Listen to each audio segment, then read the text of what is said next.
Hollywood understandably loves nothing more than pushing the boundaries of what movies can show us, because there's an awful lot of money in big screen experiences you can't get anywhere else. And when filmmaking ingenuity combines with captivating storytelling, you get all-timer groundbreaking works of cinema. But sometimes you get movies that break new ground in one way, but are also quite bad. So here's to you, bad innovative movies. Your sacrifice wasn't in vain, I think. I'm Ewan, this is What Culture, and here are terrible movies that were actually groundbreaking. Howard the Duck featured the first digital wire removal in cinema history. Even accepting that the MCU has made a fair effort to redeem Howard the Duck, 1986's George Lucas-produced movie based on the character continues to be regarded as one of the worst movies of all time. But it should still get some flowers for pioneering a facet of modern filmmaking which we as audiences take completely for granted, and yet played a vital part in the production of classics such as Back to the Future Part 2, Terminator 2 Judgment Day, and The Matrix. Prior to 1986, there was no visual effects process for removing wires, and so common techniques involved either painting wires to be the same color as the background, or shining a hard light on them to make them close to invisible. But of course, this is far from a perfect process, and on higher definition re-releases of older movies, it's often quite easy to see said wires regardless. And yet, Howard the Duck was the first film in history to erase wires digitally. For the opening sequence in which Howard is launched out of his apartment, Lucasfilm created a program called Layer Paint, which allowed them to paint out the offending wires frame by frame. An arduous process, yeah, but the end result is absolutely seamless, no matter the film's overall quality. As such, the technique was quickly adopted by countless other big-budget Hollywood movies, and digital wire removal is trivial enough today that it can be easily carried out on home computers. Jason X was the first fully digitally edited movie. Jason X certainly has its defenders, because, let's be honest, a Jason in space movie can't be all bad. But yeah, it's not one of the stronger Friday the 13th movies. There is something of an untold history about the film, though, that came to light in recent times courtesy of Colin Cunningham, a VFX artist who worked on the movie. On the podcast, No Such Thing as a Bad Movie, Cunningham said that Jason X was actually the first Hollywood film to be fully digitally color graded, with the film footage being scanned into what's now called a digital intermediate, allowing all editing and color work to happen without the film negative ever being touched. Though the Coen brothers' Oh Brother Where Art Thou is often credited with this honor, this is only because Jason X spent almost 2 years sitting on a studio shelf before being released in the US. But in Jason X's case, it went beyond mere digital color work to also have its effects and editing completed entirely on computers. So here's to you, Jason X. God bless your cryogenic kills and industry advancements. Sex Drive pioneered on-screen texting. Sex Drive came and went in 2008 without making much of a dent, flopping both critically and commercially, and in turn joining the glut of sex comedies attempting to fashion themselves as the next American Pie, Eurotrip, or Superbad. Sad. But credit must also be given where credit is due, because while on the surface it doesn't appear to offer up any filmmaking innovations whatsoever, Sex Drive was actually the first movie to utilize a stylistic flourish that's now extremely common. It was the first film of note to use animated graphics to show characters texting one another in a scene, with protagonist Ian's text messages often being typed up on screen in real time just as he's writing them.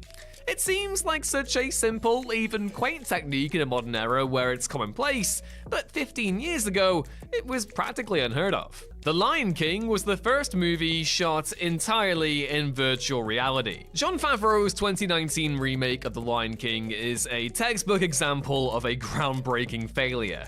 A film which touts mesmerizingly photorealistic digital animals, yet in turn sacrifices all the soul and heart of the 2D animated original. I pray each year that Disney stops these remakes because they are all proper death of cinema stuff.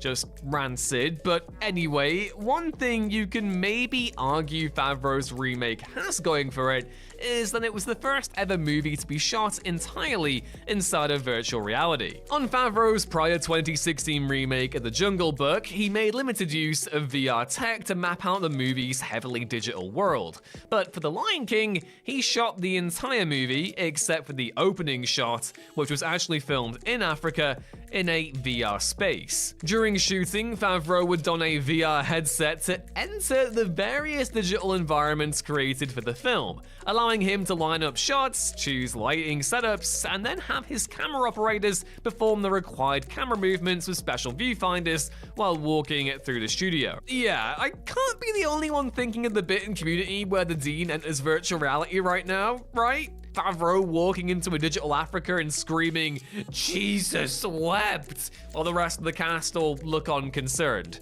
Cool innovation though, I guess. Star Trek Generations was the first movie to have its own website. Despite being sold on the fan-serving thrill of Captains Kirk and Picard, played by William Shatner and Patrick Stewart respectively, teaming up for an improbable adventure, this actually ends up being a rather brief and not terribly charming part of Star Trek Generations. But Generations did nevertheless pull off a cinematic first. It was the first movie in history to have its own promotional website, narrowly beating out Stargate, which released later that year. Given that only around 11 million people had internet access around the globe in 1994, it's impressive that the website was still viewed millions of times in the lead up to Generations' release. Or maybe not. Trekkies are a global force, and yeah, this is spectacularly on brand for 90s nerddom. In the years that followed, it simply became another facet of movie marketing that every film had their own website. And Star Trek In the years that followed, it simply became another facet of movie marketing that every film had its own website. And Generations is the one that made it all happen. You can actually visit the website too still, which is really fun.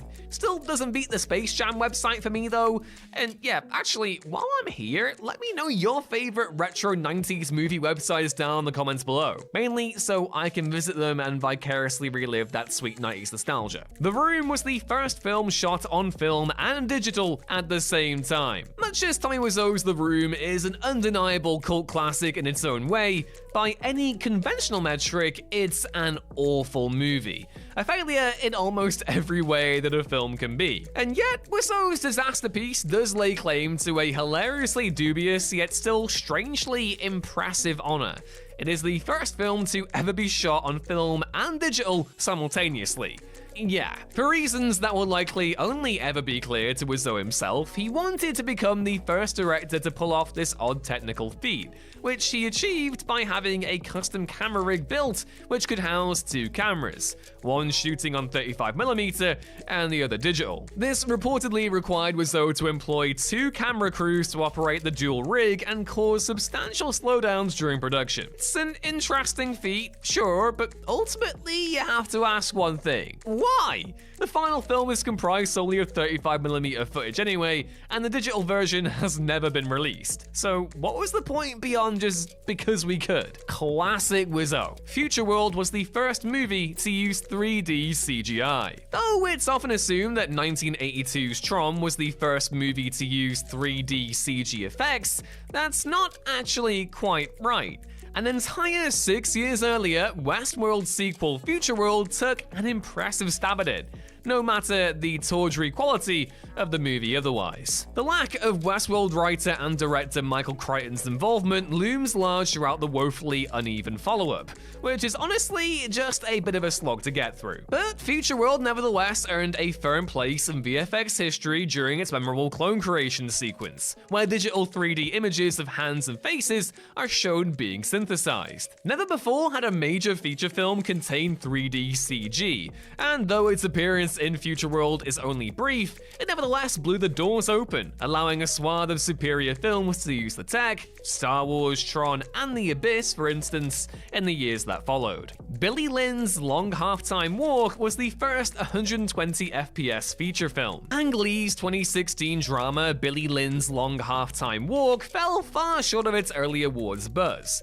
receiving wildly mixed reviews for its unconvincing and mawkish drama, despite a solid potential performance from actor Joe Alwyn. The sticking point for many critics and viewers alike, however, also happened to be the film's big technological innovation, Lee's decision to shoot and exhibit it at 120 frames per second. Rather than stick to the tried and true typical cinematic frame rate of 24 FPS, Lee shot the movie with 5 times that many frames, making it the first feature film in history shot and screened at 120 frames per second, far outpacing Peter Jackson's Hobbit films, which opted for 48 FPS by comparison.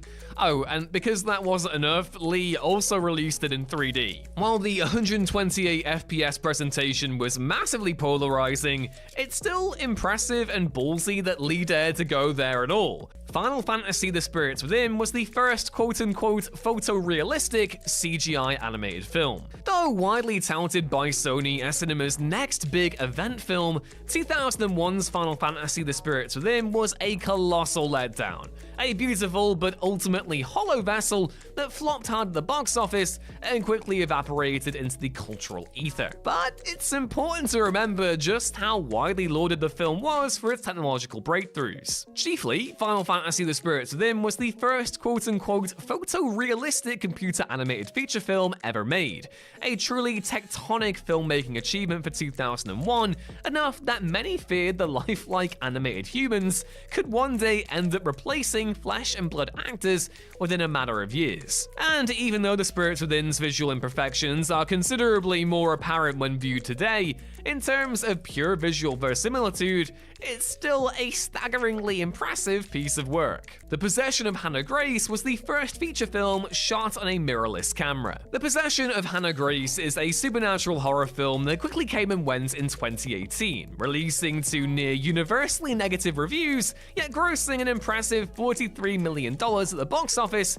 against a mere $7.7 million budget. A big part of the reason that director Diedrich Van Rooyen was able to keep the film's price tag so low was his decision to shoot the film not with a conventional cinema camera like an Arri Alexa, but with a mirrorless full-frame camera, which any punter could quite conceivably buy in a store. The Sony A7S II to be precise. This made the film the first feature ever to be shot on a mirrorless camera, in turn proving that prosumer camera products could absolutely stand up to far more expensive options. The A7S II launched for $3,000 in 2015, which is just a fraction of what renting an Arri Alexa with all the necessary equipment would cost for a few weeks, and yet, looking at the final film, you'd never guess it was filmed on something an audience member might realistically own. While Hollywood as a whole hasn't started using mirrorless cameras en masse, because comparatively, cinema cameras are more user-friendly and can stand up to far more abuse on a film set, the Possession of Hannah Grace did show what was possible with comparatively inexpensive gear.